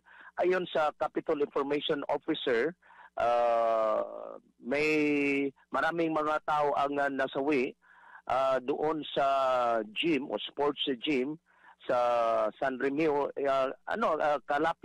Malapit lang ito sa Bugo City kung nasaan yung epicenter habang naglalaro yung mga teams ng Philippine Coast Guard at saka yung sa Bureau of Fire Protection doon sa gyms.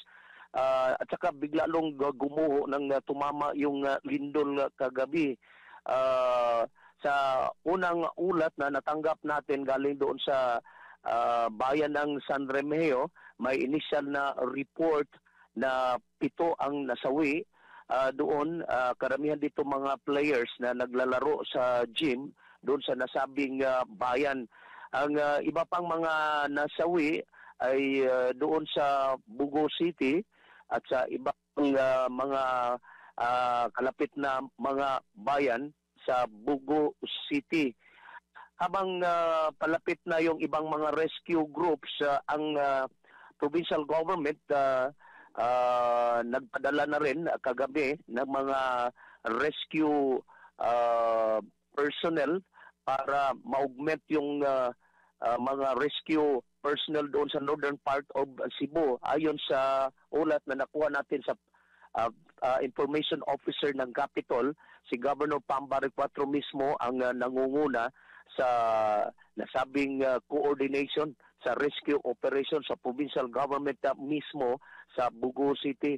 Ang Capitol building nandito sa Cebu City ay mga bandang ang layo is 120 kilometers, pero nagpadala kaagad ng mga augmentation team ng rescue sa provincial government. Yung mga karatig bayan tulad ng Lapu-Lapu City, si Mayor Cindy Chan, ang mayor ng Lapu-Lapu, nagpadala na rin ng mga rescue group nila.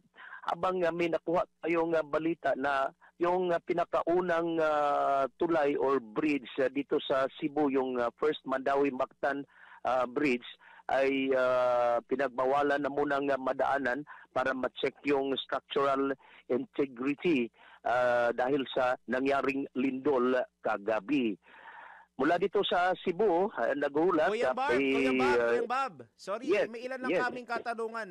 Based on your experience kagabi, anong oras mo ba, ikaw mismo, anong oras mo nasimulang maramdaman itong mga pagyanig na nangyari kagabi? This is I think around 9:30, 9:45 ba? 8:58 yung exact time na naramdaman namin yung paglindol.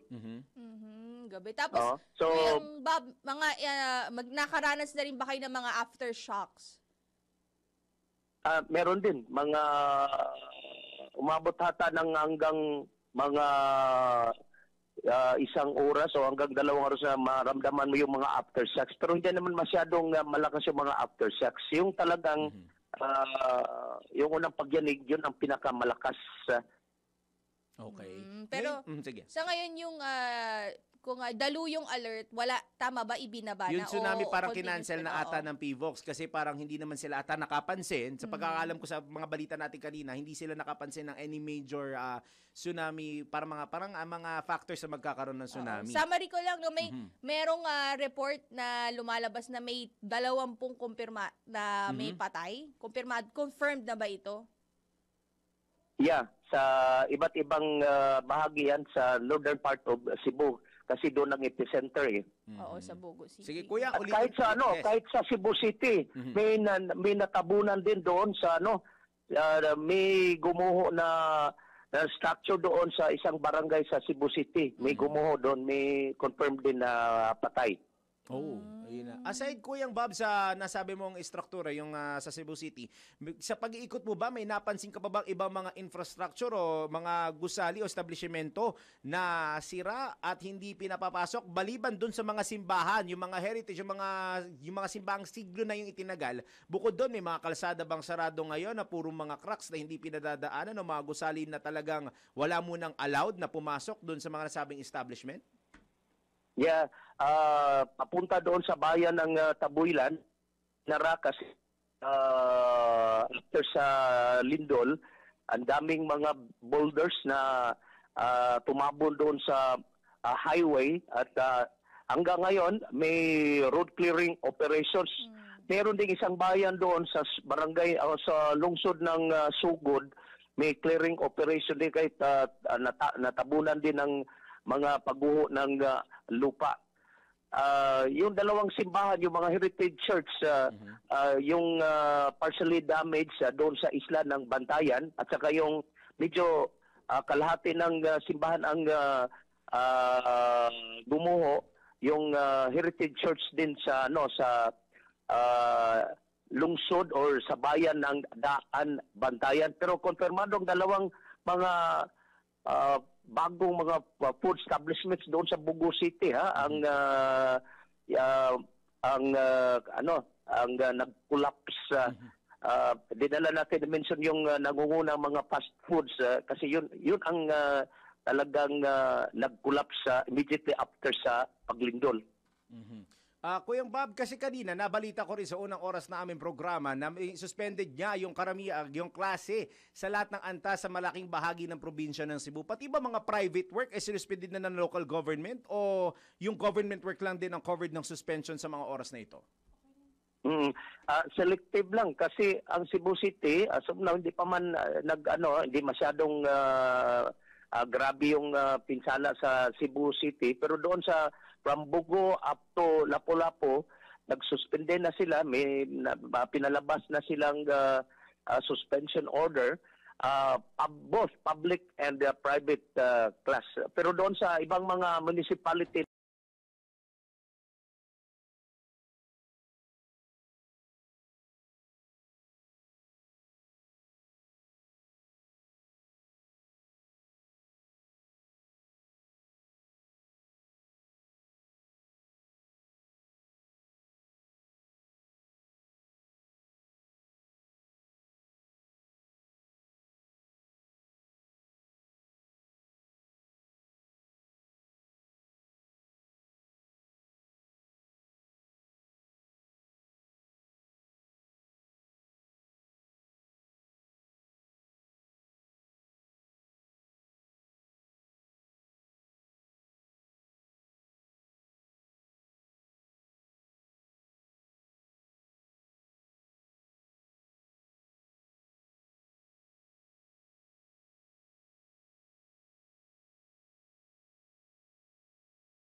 Nagbabalik po ang Pinoy Gising at sa tuloy-tuloy pong balitaan naniniwala si Ako Bicol Party List Representative Alfredo Garbin na hindi patas ang rekomendasyon ni Cebu Representative Duke Frasco na i-disqualify ang kanilang partido. Ayon kay Congressman Garbin, wala pang criminal o administrative case na isinampa laban kay dating Ako Bicol Party List Representative Zaldico at wala pang napatunayan sa mga aligasyon laban sa kanyang kapartido. Gayunman, batid-anya nila na ang resignation ni Koy hindi nangangahulugang absuelto na ito sa posibleng kakaharaping kaso. Nilinaw ni Congressman Garbin na ang ginawang pagbibitiw ni Ko ay dahil sa delikadeza para hindi na maimpluwensyahan ang mga investigasyon ng Kamara sa maanumalyang flood control projects. Sinabi ni Congressman Garbin na kung paparusahan ang Ako Bicol Party List sa mga aligasyon na hindi pa napapatunayan laban kay Ko, para na rin anyang pinagkaitan ng karapatan ang milyong-milyong botante na nagtiwala ng kanilang boto sa kanilang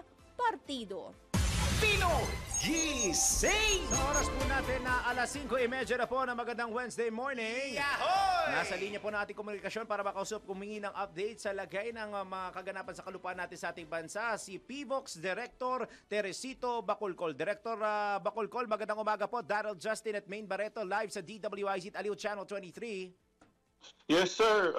Magandang umaga din po sa inyo. Ayun, sir. Alam ko medyo ma-action na naging past 12 hours ninyo. Pero Director Bacolcol, gusto lang po namin ulit malaman yung pinaka naging pasimula nitong nangyaring lindol sa Cebu. Ano ba yung exact time na nangyari itong lindol at ano yung confirmed na magnitude na naramdaman ng mga kababayan natin lalo na po dyan sa Cebu?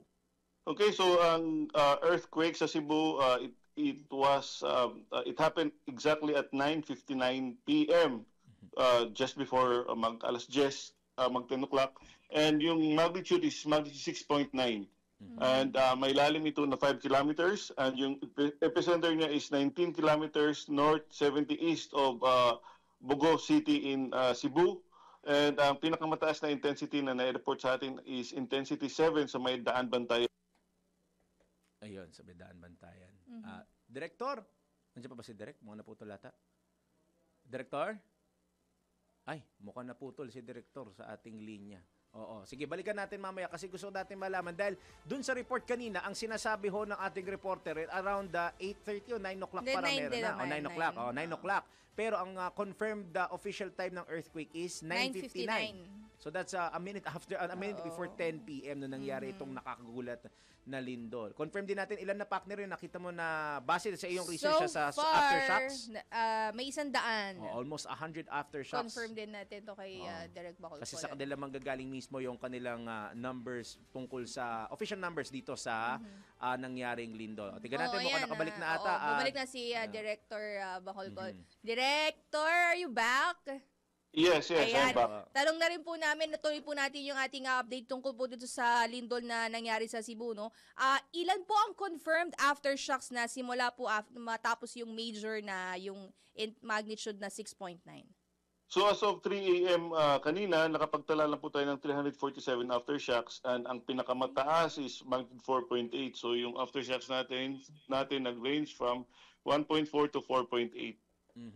So dito sa mga confirm nito, Director Bacolod, are you expecting pa over the next several hours na magkakaroon pa rin ng mga aftershocks lalo na dyan sa Cebu?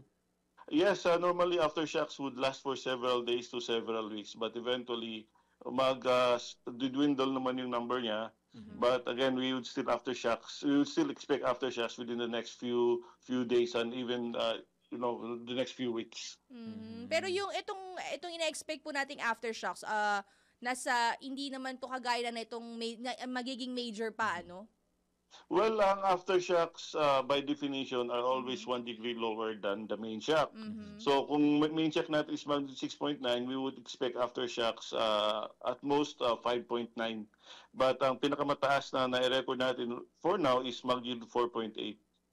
Okay, so ang dapat nila it's 4.8. Ngayon naman, Director, may mga nakuha kasi kami ng mga reports kanina. Gusto ko lang kararuhin ito na may iba na nakakaramdam na ng mga konting pagyanig na before the 9:59 na shock, na main shock na naramdaman. Is that really possible na mangyari? Pwede naman magkaroon ng foreshock before the event. Tawag natin foreshock. We have the foreshock, main shock, and aftershocks. But very rare yung foreshock. So, baka naman main shock yun na na isip lang siguro nila na it happened before, but that's still part of the main shock. Ayun po. Director, sorry maybe this is a stupid question for you. Pero since we're talking about earthquakes, alam ko na may inilabas na tsunami warning kanina at binawi na po ito. Ibig sabihin, wala na tayong inaasahan na possible na tsunami o pwede pang magkaroon ulit ng alert tungkol dito? Sea level disturbance. O sa sea level disturbance natin? Wala na kasi again, ang in-expect natin na arrival ng tsunami waves would be from 9:59 to 11:20. Kagabi. So masyado nang matagal yan para magkaroon pa ng tsunami. Ayan. Director, sorry, the origin of the earthquake was? It's an offshore active fault nasa dagat. Okay. Wala tayong pangalan, but it's a tectonic earthquake. Okay. So medyo may kinalaman sa karagatan ito. Doon sa karagatan nga pala nangyari po, no? Kung di nagkakamali. Ayun.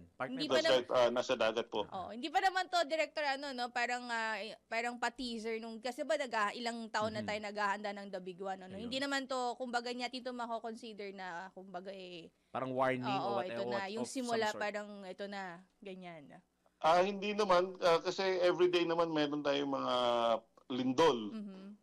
In fact, we have an average of 30 earthquakes a day.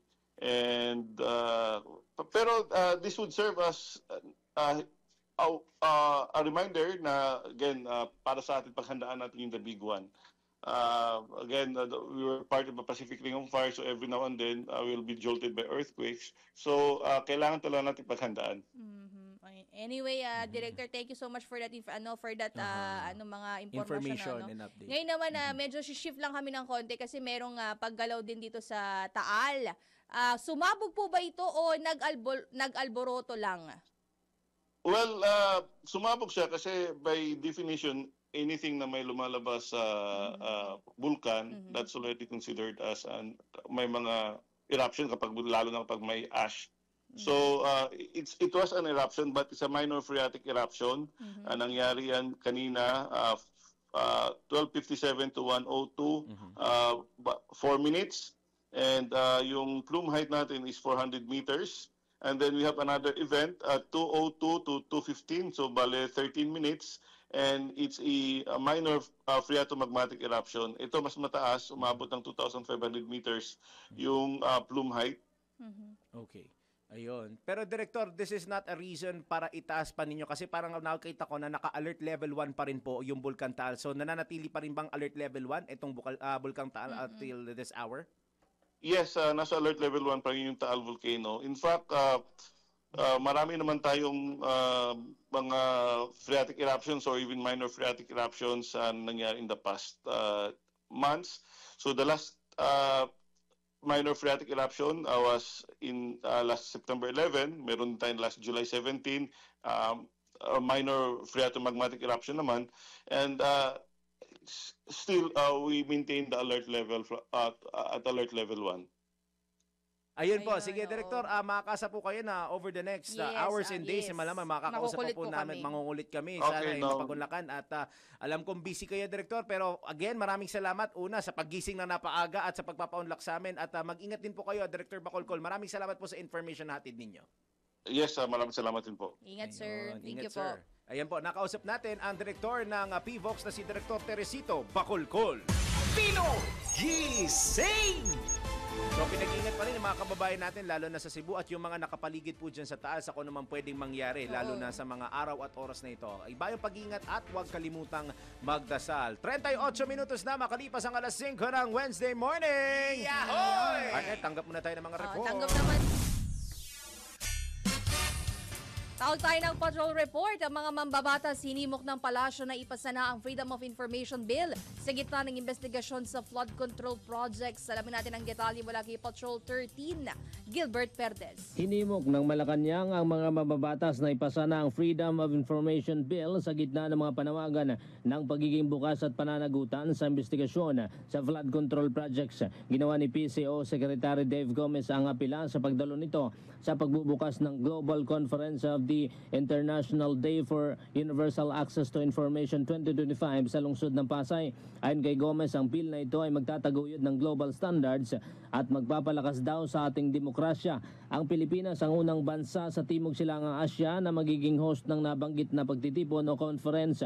Ayon kay Gomez, sa mga bansang tulad ng Pilipinas kung saan palaging tinatamaan ng national o natural disasters, hindi lamang mahalaga sa pamamahala ang access sa environmental data, kundi isa itong bagay para mabuhay o yung matter of survival. Patrol 13, Gilbert Perdes nagbabalita ng tama, naglilingkod ng tama. Pino Gising! Isa pang patrol report. Budget sa airport at sa mga tourist destination na pinadadagdagan. Alamin natin kung magkano. Alamin natin mula kay Patrol 19, Celi Ortega Bueno. Para ma-upgrade ang airport sa mga tourist destination, pinadadagdagan ni Senate Majority Leader Juan Miguel Zubiri ang budget ng Department of Transportation para sa susunod na taon. Ang kay Senator Zubiri, dapat na ma-upgrade at mapahusay ang airport sa Camiguin, Siargao, Coron, El Nido at Bohol, pati na sa kanilang lugar sa Bukidnon para makayanan ang malalaki at direct flights mula sa international airports. Sa ngayon anya, kapag galing sa abroad, kailangan pang pumunta sa isang domestic airport bago marating ang pakay na tourist destination gaya ng Camiguin at Siargao dahil hindi roon kaya ang malalaking eroplano at walang direct flight mula sa major airports. Hindi anya gugustuhin ng mga turista ang maraming domestic flights. Sa pagdinig ukol sa budget ng Department of Transportation, sinabi ni Zubiri na kapag napaganda't napaayos sa mga paliparan, makakaikayat ito ng mga turista na malaking tulong sa ating ekonomiya. Kapag anya nagkaroon ng dagdag na 1 milyong turista kada taon, na average na $1,000 ang gagastusin habang nasa bansa katumbas ito ng $1 bilyong na papasok sa ating ekonomiya. Ang kay Zubiri, kapag nagdagdag ng alokasyon para sa DOTR, ito itinuturing na institutional amendments sa panukalang pambansang budget. Ito sa Patrol 19, Celi Ortega Bueno, para sa Impinamatodong Lakas sa DWIC. Nagbabalita ng tama, naglilingkod ng tama. Pinoy Gising! Tawag pa tayo ng isang patrol report. Mga eroplano at helicopter ni Zaldico hindi na pinapayagang makalipad. Kala ko atin na lang eh. Pinutunan na ng pakpak. Joke lang. May tawag eh. De-register. Tanong natin, tanong natin mula kay Patrol 45, Raul Esperas. Hindi muna papayagan ng Civil Aviation Authority of the Philippines na mabigyan ng permiso na makalipad ang mga eroplano na pag-aari ni Congressman o dating Congressman Zaldico. Itong kinumpirma ng mga sources sa Civil Aviation Authority of the Philippines. Sangayon sa CAP, ito'y matapos na hilingin ng Department of Public Works and Highways, Secretary Vince Dizon, na i-freeze o wag itong payagang makalipad dahil sa kinakaharap na mga kaso sa flood control project. Sinabi ng Civil Aviation Authority of the Philippines o CAP na hindi nila bibigyan ng permit na makalipad ang lahat ng eroplano at maging ang deregistration o paglipat ng pangalan buhat kay Zaldico sa ibang pangalan ay hindi rin papayagan at ito ay naka-freeze o ipapatigil ng CAP base na rin sa kinakaharap na kaso ng dating kongresistang si Zaldico. Raul Esperas, Patrol 45, nagbabalita ang tama, naglilingkod ng tama, simpila may todo lakas, DWIZ. Pinoy Gising! De-register na siya. No? Ang alam ko pagka de-register, pwede na itong ipasubas na. Yeah, pwede na ibenta yan for other people. Sa ibang may-ari na. Ganun pala yan sa mga aeroplano. Ano? Paano kung ako bumili ng buong presyo nun? I mean, like, I bought it like a yacht. Ikaw imbestigahan. Di ba, no? So, ibig sabihin, parang nirerentahan lang. Tama ba? I don't think so. We're not so mayaman No, here. pero I don't think so. I don't think nirerentahan yun. The mere fact na may... Tsaka the mere fact, di ba, na may registration? Oo, correct. Ito, di ba, baka yung registration lang naman ang ganun. Kumbaga, para siyang membership fee. Kasi di ko alam. Ako hindi aware sa pagre-register ng mga eroplano eh. Si Kuyang Raul, baka malinawan tayo niyan. Baka pwede rin tayong bilan ni Kuyang Raul na eroplano. Eroplanong papel. Yan. Sabi niya. Samantala, isa pang patrol report.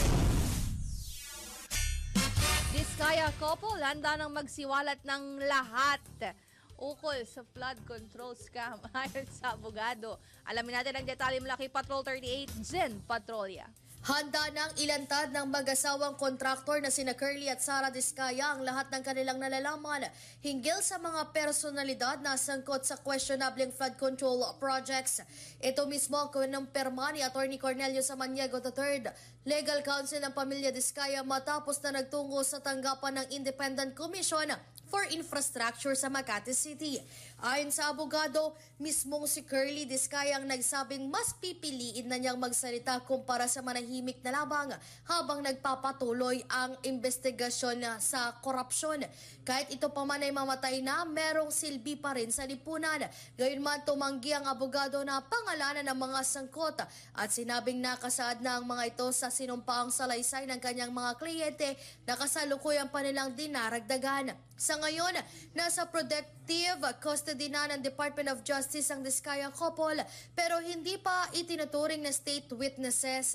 Gumagawa pa sila ng panibagong affidavit na isusumite sa DOJ. Tinanong din si Atty. Samaniego kung kailan isusuko na mag-asawang kanilang mga questionableng luxury vehicle sa ICI. Sagot nito na hindi muna ibabalik dahil na-freeze na ng Anti-Money Laundering Council ang lahat ng bank accounts at assets ng pamilya Diskaya. Ako si Patrol 38, Jen Patrolya nag-uulat sa himpilang may todong lakas, DWIZ, nagbabalita ng tama, naglilingkod ng tama.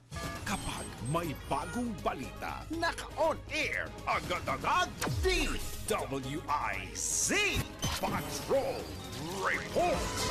Mukhang maraming pagsisiwalat na mangyayari ngayong araw. Ano? Basta ito lang mangyayari sa akin. Ito lang. Wala na kayo iba maasahan sa kanya kundi itong finger heart lang. Kanina, di ba, andun ako kanina. O yun nga, nakwento niya sa akin. Maraming parang truck isang ng truck ng polis ang nandoon ngayon sa compound ng mag-asawang Diskaya. Tinanong pa nga kita, sabi ko, ano yan, protected visa? Napakadaming pulis. Dami! Ngayong umaga lang, nung dumaan ako. Oh, maybe they're there. Parang 2 truck. Oh, maybe they are there. Oh, maybe. Siguro. That explains, or I think, bababa, that explains. Wala namang hearing, ano? Parang wala. Diba? Kasi kapo na sila sa ICI. Yung Blue Ribbon, wala naman yun. Okay. Blue Ribbon, hindi sila mag-hold ng hearing this week. Anyway, samantala tawag tayo ng Metro Patrol. Ika-150 kaarawan ni Gat Gregorio del Makabayang Dulang musikal. Ano to? Del Pilar ata apelido ba ngayong musikal? Baka Del Pilar yan. Anyway, alamin natin kung sino yung may 150th birthday ngayong Nobyembre sa hiyas ng Bulacan Convention Center. Ang galing yung mag-copy-paste. Sana ine-edit. Alamin natin ang detalye mula kay Kuyang Louie Angeles. Yes, magandang umaga. Bilang pagdita sa ika-150 kaarawan ni Bayaning Revolusyonaryo na si General Gregorio del Pilar o Goyo, ay itatanghal ng grupo ang pamana ng kultura sa Kabisera Incorporation ng Goyo at 150 para sa bayan at Heroic Musical Play, isang original na musical play na itatanghal sa November 8 sa hiyas ng Bulacan Convention Center sa ganap na ikapito ng gabi. Itatanghal din sa musical play na ang naging kabayanihan at sakripisyo ni General Goyo at ng kanyang mga kasapi ng Brigada del Pilar na mauwi sa maalamat na labanan sa tirad na naganap noong Disyembre 2, 1899, kung saan ilalagay ni Goyo ang kanyang mga tauhan sa kanilang buhay at upang ipagtanggol ang bayan. Mula rito sa Bulacan, Metro Patrol Louie Ales, para sa impilang metodo lakas, DWIC, nagpabilitan tama, paglilingkod ng tama. Pinoy Gising! Samantala ay magbe-break na pala. Hanap buhay na muna tayo. Dahil mo muna kayo, Philippine Standard Time! Hi! Pinoy Gising na! Ipinapabatid ni General Goyo na 5:49 na ng umaga. Sabi ni General Gregorio del Makabayang del Musikal. Sabi 5:49 na po ng morning, magbabalik po ang Pinoy Gising! Balik po tayo sa Pinoy Gising. Bago tayo mag-LPI, baka hindi ko na nabanggit to kanina, wala rin pong pasok ngayon. Nasuspendido ang pasok all levels at sa mga tanggapan ng gobyerno sa City of Bacolod. Okay, wala pong pasok ngayon ang lahat ng antas, pampubliko, pribado at government work suspended po for today sa City of Bacolod. Dulot pa rin po yan ang nangyaring lindol dyan sa may Visayas area, particular na sa Cebu. Hindi nakalimutan ko itanong kay Director kung may mga karatig lalawigan na nadamay doon sa kung merong nayanig din, ano? Pero parang sa report kasi nagsuspend ng Bicol tsaka ang Iloilo. And Samar, hanggang late umabot. So tingnan natin, may mga kabuang updates pa tayo na makakuha sa buong maghapon, kaya manatili lamang po kayo nakatutok. Samantala sa ating LPI, totoo nga ba na ang taong ayaw mo saktan ang siyang sumisira sa'yo? Tara, let's prove it. Lalo na kung takot makasakit, ay pipili ng katahimikan kesa magpaliwanag. Totoo nga ba ito? Tara, let's prove it! Bago maniwala sa mga claim-claim na yan, patunayan na yan sa Let's Prove It! Ayon kay Kipling Williams, ang silent treatment ay isang uri ng ostracism, isang tahimik ngunit kontroladong pag-iwas na nagdudulot ng matinding sakit dahil ipinagkakait ang karapatang marinig at paniwalaan. Ayon naman kay Dr. Ann Fischel, ang paggamit ng katahimikan bilang depensa sa halip na makipag-usap ay kadalasang nauuwi sa pag-iwas at paglayo. Dahil walang paliwanag, ang biktima ay naiwan sa pag-iisip at pag-aalala. Dagdag pa ng Medical News Today, ang tahimik na pagtatago ng galit o dahilan ay nagdudulot ng kalituhan at emosyonal na hindi nagiging matatag sa kabilang panig. Minsan, ang taong ayaw mong saktan ay siya ring nananahimik sa iyo. Hindi dahil sa pag-aalala, kundi bunga ng takot sa conflict, pagnanais ng kontrol o pagiging sanay sa pananakit. Kahit hindi nila ito sadya, kapag hindi ito hinarap, maaari itong maging passive na paraan na pagsira sa iyong emotional freedom. Kaya naman, payo ng mga eksperto na tukuyin ang pattern, gumamit gumamit ng I statements at magtakda ng boundaries. Kung patuloy itong nakakaapekto sa iyo, humingi ng suporta. Sa ganitong paraan, masisimulan mo ang mas malusog na komunikasyon at mababawi ang inyong tinig. Pinoy Gising! Mga balitang dapat alam mo kahit sa labas ng bansa. DWIZ Balita sa Ibang Bansa. Ipinahayag ni Israeli Prime Minister Benjamin Netanyahu ang kanyang suporta sa plano ni United States President Donald Trump para sa kapayapaan sa gitnang silangan. Sa kanyang pagbisita sa White House, tiniyak ni Prime Minister Netanyahu na isang kritikal na hakbang ang nasabing proposal upang matapos ang giyera at makamit ang pangmatagalang kapayapaan. Ayon kay President Trump, kasama sa plano ang pagtatayo ng pansamantalang technocrat government sa Gaza, pagpapatigil ng labanan at pagpapalaya ng mga bihag.